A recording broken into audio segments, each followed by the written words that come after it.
This video is about the pull stop box by LSP Specialty Products Group, and what this product allows you to do is not only install this in the rough at top out, but also allows you to install your valve at finish. When you have drywall, installed paint, if you're remodeling, maybe you're repiping your house, all you need to do here is utilize a 4-inch hole saw and core a 4-inch hole into your wall, and I've already done that here.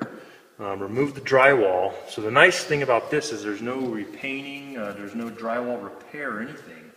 So if you can get into the attic or in your basement and shove your piping through the floor, bring it up. The nice thing about the 4-inch hole is your entire hand can fit in here and grab the PEX or CPVC, bring it on through the wall.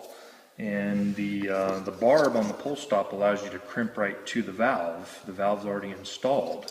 So whether this be an angle stop for your toilet, dishwasher valve, your lavies, ice maker, it's real easy. They're all the same valves. The boxes are the boxes are the same. The valves are just 1/4 inch, 3/8, or even have our washer box. And so just put your crimp ring on, pop the box on, and make your crimp connection. Crimp it in. Now the nice thing about the box is it'll fit inside the hole. So you're just going to go ahead and shove the piping back up through the wall and get her angled so you're somewhat straight. The nice thing is that when you put the trim on, it's actually going to pull the box. You can see the flange here and suck it up against the drywall. It installs with screws. And the trim that you're going to use is the deep trim kit for our ice maker, which comes with 2 long screws. And then you're also going to utilize the goof proof or trim extension ring we have along with the escutcheon. And so it fits inside there. And so what you do is you just align your valve arm with the trim piece and install the handle over the box there, and take your screws, and they're just gonna self-tap them into the holes in the box. And you can kind of see where the pilot holes are, and I just hand tighten them and get them going on there. Put the escutcheon on, and then just use a drill gun or a screwdriver, but it's just a Phillips head.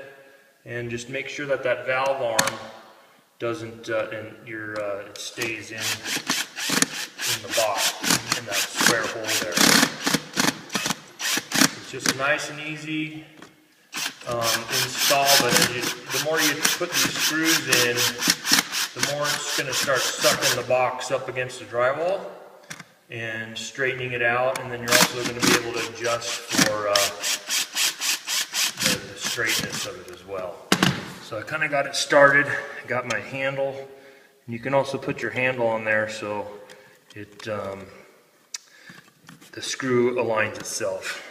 But you can put it on there and start to go ahead and, the more you tighten this down, the tighter this box gets, which is really nice. You can see it kind of taking shape and taking form. Continue to thread your arm on. And we're pretty good. The box is pretty rock solid.